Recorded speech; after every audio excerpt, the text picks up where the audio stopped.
আপনি কথা নাই বার্তা নাই বাড়ির মধ্যে ঢুকে যাইতে চাইতেছেন? এটা জমির চৌধুরীর বাড়ি না? জি, সে আমার দাদা লাগে। আচ্ছা, আমি অয়ন চৌধুরী, জমির চৌধুরীর একমাত্র নাতি। ওরে আল্লাহ রে, তার মানে আপনি ছোট সাপ। আরে আসেন আসেন আসেন আসেন আসেন আসেন। 26 বছর ধরে তোমার বাবা এই গ্রামে পা রাখেন,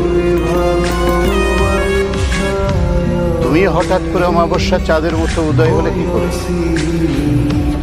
26 বছর অনেক বড় একটা সময় দাদু, কিন্তু তবুও তো আমি একা এসেছি।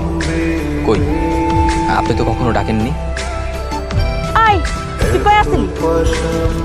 আমি সাইকেল চালানো শিখতেছি আব্বা। ওই মাইয়া মানুষের সাইকেল চালানোর কি কাম? তোর না কইছি ঘর বাড়ির কাম করতে, তো করি না আমি। আসো, দিনকাল ভালো না, এরকম সন্ধ্যা রাত কইয়া বাড়ির বাইরে থাকা ঠিক না। ক্রিকেট খেলতে